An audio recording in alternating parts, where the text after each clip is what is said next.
Jharkhand academic council कार्यालय के बाहर एबीवीपी कार्यकर्ताओं ने धरना दिया और 1 मिनट के लिए तो ऐसा लगा कि जैक कार्यालय बाहर से हैक हो चुका है। गेट पर ताला था और कार्यालय के बाहर एबीवीपी कार्यकर्ताओं का रेला था। ये कार्यकर्ता या यूं कहें कि छात्र इंटरमीडिएट में फेल हुए छात्रों के परीक्षा परिणाम सुधारने की मांग कर रहे थे। रिपोर्ट देखें। हैक हो गया जैक दफ्तर में तालाबंदी, एबीवीपी का हंगामा, जैक के बाहर धरना और बवाल। जैक के तमाम कर्मचारी, जैक के तमाम अफसर इस कार्यालय के भीतर बंधक बने हुए हैं। पिछले 2 घंटों से मैं देख रांची में जैक बोर्ड के दफ्तर में अखिल भारतीय विद्यार्थी परिषद ने तालाबंदी की। एबीवीपी कार्यकर्ता इंटरमीडिएट की परीक्षा परिणाम को सुधारने की मांग कर रहे हैं और इसी मांग को लेकर जैक मुख्यालय के पास धरने पर बैठ गए। इस दौरान 2 कार्यकर्ताओं की तबीयत बिगड़ गई, जिन्हें एम्बुलेंस के जरिए अस्पताल भेजा गया। पूरे झारखंड प्रदेश में आप देखिएगा, हर चौक चौराहा, हर शिक्षा विभाग के बाहर, डीओ ऑफिस के बाहर जितने भी शिक्षा पदाधिकारी हैं उनके सामने में प्रदर्शन किया जा रहा है। आखिर शिक्षा विभाग क्या चाहता है कि पूरा झारखंड में इसी प्रकार माहौल चलता रहे? पहले से ही बहुत सारी कमियां रही हैं। सीबीएसई का भी अगर इसी पैटर्न पे अगर यही हाल हुआ है तो कहीं ना कहीं ये सरकार की कमी है और छात्र हितों को देखते हुए अखिल भारतीय विद्यार्थी परिषद उसके लिए भी हमेशा तैयार रहेगी। ये तस्वीरें गवाह हैं कि जैक के मार्किंग स्कीम से छात्र खुश नहीं है। पिछले कई दिनों से झारखंड के कोने कोने से ऐसे बवाल की तस्वीरें सामने आ रही हैं। कहीं ना कहीं जैक को इस विरोध को संभालने के लिए एक बीच का रास्ता तो निकालना ही पड़ेगा ताकि छात्रों का भविष्य न बिगड़े। रांची से न्यूज़ 11 भारत के लिए अजय लाल की रिपोर्ट। और ना सिर्फ रांची बल्कि धनबाद में भी इंटरमीडिएट में फेल छात्रों ने फिर से हंगामा किया। छात्रों को डीसी का आश्वासन मिला था कि वो इनकी समस्याओं को सुनेंगे, पर आज जब वो छात्र धनबाद डीसी से मिलने पहुंचे तो डीसी साहब ऑफिस में थे ही नहीं, जिससे ये छात्र नाराज हो गए। धनबाद में भी इंटर में फेल छात्र छात्राओं ने हंगामा किया। बुधवार को ये छात्र छात्राएं धनबाद डीसी से मिलने पहुंचे थे, क्योंकि धनबाद डीसी से इन्हें सड़क जाम करने के दौरान आश्वासन मिला था। लेकिन आज जब ये डीसी से मिलने पहुंचे तो डीसी वहां मौजूद नहीं थे, जिसके बाद ये आक्रोशित हो गए। ये छात्र एक बार फिर धनबाद के रणधीर वर्मा चौक पर जा पहुंचे और वहां जैक के खिलाफ नारेबाजी की। इस हंगामे में छात्र छात्राओं को बीजेपी का साथ मिला। हम लोग डीसी से मिलने सबसे पहले कि हम लोग बीएसएस कॉलेज से हैं। हम लोगों को 11th में जब प्रमोट किया गया था तो 12th में किस हिसाब से उन लोगों ने हम लोगों को फेल कर दिया। और कल हम लोग चक्का जाम जब किए थे, 4 दिन से हम लोग आंदोलन कर रहे थे। कल हम लोग चक्का जाम किए थे। कल डीसी हम लोग को बोले कि कल 12 बजे मीटिंग होगा। अभी 12 बजे 5-6 लड़की को चुना गया, जो कॉलेज की लीड है, उन लोग को चुना गया। जब उन लोग को फिर भी डीसी बोल रहा कि हम लोग कुछ नहीं कर सकते, एग्जाम देना पड़ेगा सप्लीमेंट्री, तो हम लोग एग्जाम क्यों देंगे? हम लोग एग्जाम किस आधार पे दे? जब कोविड-19 को देखते हुए बोला गया था कि सबको ऐसे ही पास किया जाएगा, तो जैसे सबको पास किया है वैसे हम लोग भी पास करेंगे। रिजल्ट आई थी, इसमें कई छात्र छात्राओं को फेल कर दिया गया था। अगर एग्जाम लिया नहीं गया तो किस बेसिस पे इनको फेल किया गया, ये मांग को लेकर के लगातार 3 दिन से छात्र छात्रा आंदोलन कर रहे थे। हमने भी कल इनके आंदोलन में अपना सहयोग दिया और आगे हम लोग इस आंदोलन को और धारदार बनाएंगे। छात्रों के हंगामे का समाधान जैक को निकालना है। कोरोना काल ने बहुत कुछ तबाह किया है। जैक को कोशिश करनी है कि इन छात्र छात्राओं का भविष्य तबाह न हो। न्यूज़ 11 भारत के लिए धनबाद से अरुण बंडवाल की रिपोर्ट। तो फेल हुए छात्रों का आक्रोश और गुस्सा इनका थमने का नाम नहीं ले रहा है। लगातार ये धरना प्रदर्शन कर रहे हैं और जैक से सवाल कर रहे हैं कि आखिर किस आधार पर इन्हें फेल किया गया है। इस पर और ज्यादा जानकारी लेंगे। जमशेदपुर से हमारे साथ सहयोगी प्रभात बने हुए हैं और रांची से सहयोगी राजेश हमारे साथ है। राजेश से हम बातचीत करेंगे। प्रभात, सबसे पहले ये बताइए, जमशेदपुर की भी तस्वीरें लगातार वैसी ही है जहां पर धनबाद और रांची में छात्रों का आक्रोश है, गुस्सा है, वहां पर भी आक्रोश और गुस्सा थमने का नाम नहीं ले रहा है।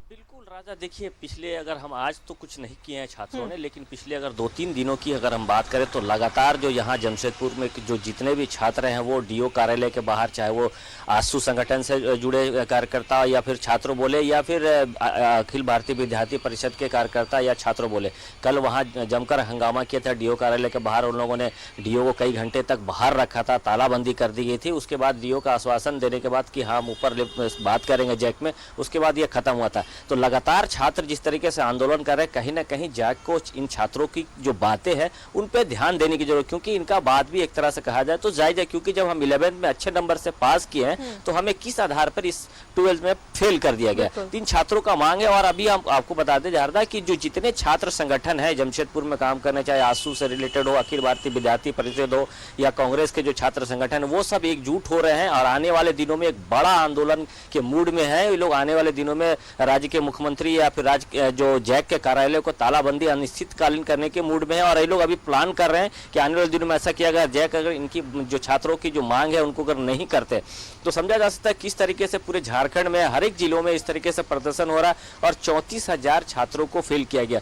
छात्र यही सवाल कर रहे हैं कि क्या आधार है, जो छात्रों को आधार बताया जा रहा है वो छात्रों के समझ से परे है। क्योंकि अगर हम 11th में अगर अच्छे नंबर से पास करते तो 12th में हमें क्यों फेल कर दिया, क्योंकि एग्जाम भी नहीं लिया गया। कोरोना काल में कहा गया था एग्जाम नहीं हो पाएगा, एग्जाम नहीं लिया गया। तो ऐसी स्थिति में छात्र जो छात्राएं हैं वो कहीं ना कहीं अपने भविष्य को लेकर चिंतित है कि उनका साफ ही कहना है कि अगर हम पढ़ने में तेज है और हमें फेल कर दिया जा रहा तो हमारा आगे का भविष्य कैसे होगा। आगे हायर स्टेशन में हम जो जाएंगे पढ़ाई करने तो वहाँ हमारा एडमिशन कैसे होगा। अगर जैसे बताया जा रहा है कि प्रमोटेड किया जाएगा या फिर कंपार्टमेंटल एग्जाम देने का, तो वैसे में तो छात्रों का भविष्य कहीं में अधर में लटक जाएगा। तो इसलिए छात्र लगातार ये आंदोलन कर रहे हैं और जैक से ये मांग कर रहे हैं कि छात्रों को फेल किया गया उनके लिए भी कोई ना कोई रास्ता निकाले ताकि उनका भी भविष्य संवर सके। और लगातार इस तरीके के धरना प्रदर्शन चल रहा है। और मैं पहले ही बताया कि अभी जमशेदपुर के जितने छात्र संगठन है वो एकजुट हो रहे हैं, आने वाले दिनों में बड़े आंदोलन के मूड में है। निश्चित है जैक को कहीं ना कहीं इन छात्रों के बारे में भी सोचना चाहिए। जिस तरीके पिछले दिनों हम लोगों ने शिक्षा मंत्री से डायरेक्ट छात्रों से रूबरू कराया था, छात्र का साफ कहना था कि हमें अभी पास किया जाए, हमने क्या गलती किया, अगर एग्जाम नहीं लिया, जितने छात्रों का एग्जाम नहीं लिया उनको पास कर दिया जा रहा, हमें फेल कर दिया जाए।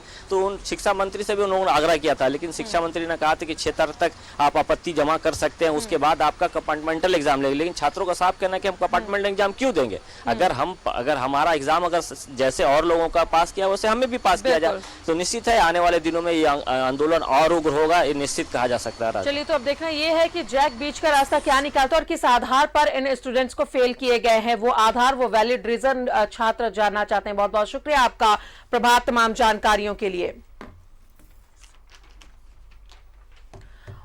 और इसी खबर पर रांची से हमारे साथ सहयोगी राजेश बने हुए हैं।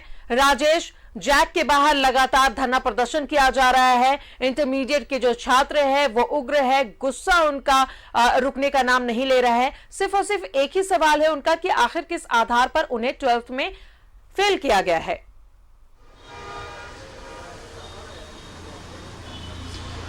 हाँ, देखिए, कोई भी परीक्षार्थी जब परीक्षा नहीं देता है तो उसके क्लेम ऐसे बन जाते हैं कि वो कैसे फेल कर दिया गया। मान लीजिए कि प्रीवियस एग्जाम में उसने अच्छा नहीं किया हो, उसकी तबीयत खराब हो गई हो या कोई अन्य कारण रहे हो जिस कारण से उसका प्रदर्शन खराब हो गया, लेकिन वो उम्मीद करता है कि जब परीक्षा होगी फाइनल तो उसमें वह बेहतर करेगा, उस लिहाज से वो मेहनत भी करता है। लेकिन ये तो जो प्रक्रिया अपनाई गई ये कोविड के कारण से, जिस प्रकार से असेसमेंट के आधार पर रिजल्ट दिया गया, तो इसमें ये सारी बातें आ रही है। और कहीं ना कहीं ये इसमें कुछ खामियां भी है कि जिस प्रकार से जो लॉजिकल तरीके से इन्हें असेसमेंट करना चाहिए था उसमें त्रुटि भी हुई है। कई ऐसे छात्रों के प्राप्तांक हैं जो बहुत ही हास्यास्पद है, जिसे देखकर आपको लगेगा कि ये कैसे हो सकता है, ये एकदम मिसअप्रोप्रिएशन है। तो इस लिहाज से देखें तो ऐसे कई सैकड़ों छात्र प्रभावित हुए हैं और इस पर जरूर सरकार को ध्यान देना चाहिए। सरकार कम से कम जैक को ये गाइड करे या यह निर्देश दे कि वो एक बार फिर से उन चीज़ों को देखे और स्क्रूटनी करे, क्योंकि जब आपने कोई परीक्षा नहीं ली तो प्रीवियस एग्जाम्स के में अच्छे प्रदर्शन या खराब प्रदर्शन के अलग अलग कारण हो सकते हैं, लेकिन अभी जो अब इनका भविष्य इस पर अधर में लटक गया तो इस पर जरूर एक बार पुनर्विचार होना चाहिए। आप देखिए, अखिल भारतीय विद्यार्थी परिषद हो चाहे NSUI हो, इन लोगों का भी विरोध है और तमाम राजनीतिक दल है या फिर कोई भी संगठन है या फिर जो एजुकेशनल इंस्टीट्यूशन है, उनका भी ये मानना है कि एक बार इन पर सहानुभूति पूर्वक विचार किया जाना चाहिए। और आप देखें कि न सिर्फ जैक का बल्कि CBSE के 10वीं के रिजल्ट पर भी सवाल खड़े हो रहे हैं, क्योंकि जो स्कूलों ने अपने जो असेसमेंट रिपोर्ट भेजे उसी के आधार पर रिजल्ट दिया गया। तो कई स्कूलों के बाहर प्रदर्शन हो रहे हैं, विरोध हो रहे हैं, छात्र कर रहे, छात्राएं कर रहे, उनके अभिभावक भी कर रहे हैं। तो कहीं न कहीं देखिए, इस महामारी की वजह से जो तरीका अपनाया गया रिजल्ट प्रकाशन का, तो वो निश्चित रूप से वो एक मजबूरी का तरीका है। तो ऐसे में थोड़े से लिबरलाइज होना चाहिए, कुछ ग्रेस दिया जाना चाहिए ताकि बच्चों का भविष्य नहीं लटके। और जब 1 साल 2 साल ये प्रभावित हो गए तो निश्चित रूप से ये सोचा जाना चाहिए कि उनकी पढ़ाई जरूर प्रभावित हुई होगी। तो 1 साल 2 साल के लिए ऐसे स्टूडेंट्स को थोड़ा सा पास ऑन करना चाहिए, उन्हें थोड़ी रियायत दी जानी चाहिए। स्टूडेंट्स को भी थोड़ा पेशेंटली काम करने की जरूरत है, जैक को भी इस पर काम करने की जरूरत है कि कैसे इन बच्चों के रिजल्ट को ठीक किया जाए, कैसे एक ऐसा तरीका अपनाया जाए जिससे 11th में पास बच्चों को किस आधार पर फेल किया गया है। ये तमाम जो बीच का रास्ता है वो जैक को अब निकालने की जरूरत है। बहुत बहुत शुक्रिया आपका राजेश, तमाम जानकारियों के लिए। तो स्टूडेंट्स का गुस्सा थमने का नाम नहीं ले रहा है। धनबाद, जमशेदपुर, रांची, इन तमाम जगहों की अगर बात करें तो लगातार धरना प्रदर्शन कर रहे हैं स्टूडेंट्स, और उनका सिर्फ और सिर्फ एक ही कहना है कि आखिर उन्हें जब 11th में अच्छे मार्क्स मिले हैं, उन्होंने 11th पास किया है और 12th के लिए एग्जाम नहीं हुए हैं, फिर उन्हें किस आधार पर फेल किया गया है।